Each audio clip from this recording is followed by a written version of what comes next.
ni jedhu waan ani hojjedhu waan ani yaadu anaan dhagachuu baatee jirta. Maaloo ijoollee maaloo dubrusee kanaa kana dhagayeessa maaliif natti hin fakkaatu.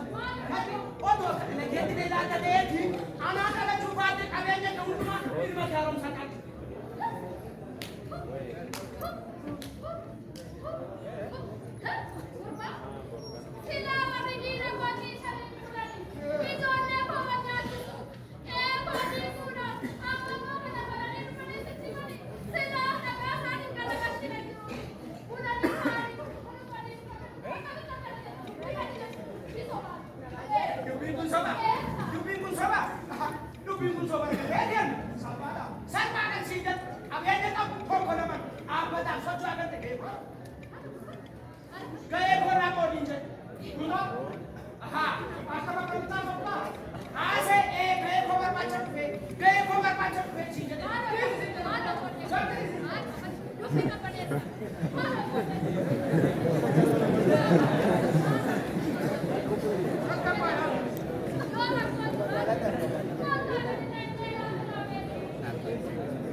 जवाब है अंदर में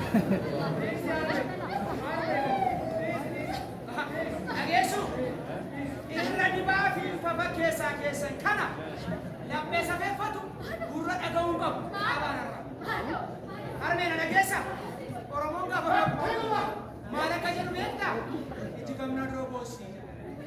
Sittani masatuma. Sittani mayyisatuma. Abeenya qabdurra ilmoo cabduun tokko otoo hin hafin gahee konaa qoodi bilmuun tokko.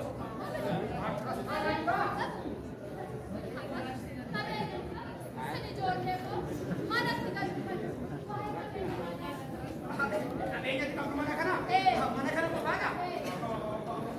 Qabeenya kana ta'eeti manuutti kun gurguramee gahee konaa qofa. Mee qabeenyi kun ati waan bakki tokko kuni maal kuni mee masibasa ati ko wada malle damsule imetu manni ko sitti mutrat masayetu mana go ero mana kana bahu ero ndaba akati gadi ndaba stage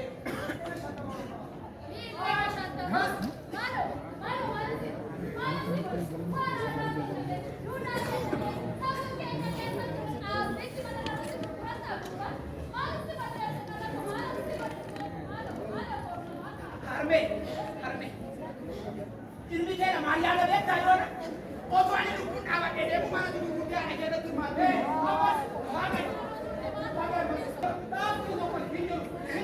innan jedhee doon jechuudha.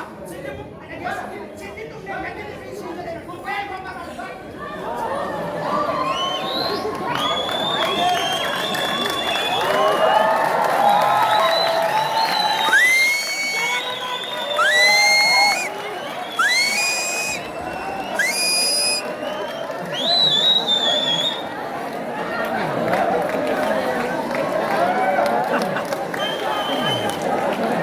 Madema ko desantu do madema majir.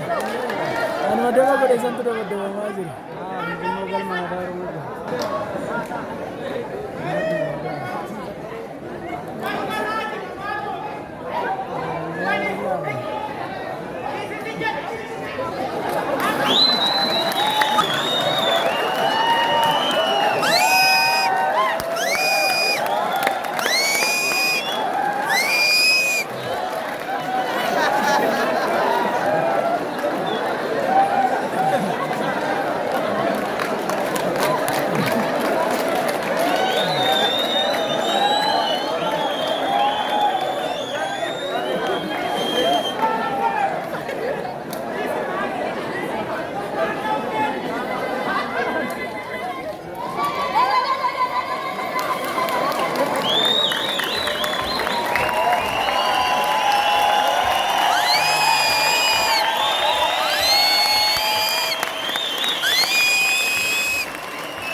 rakkoo isaanii haa himatan.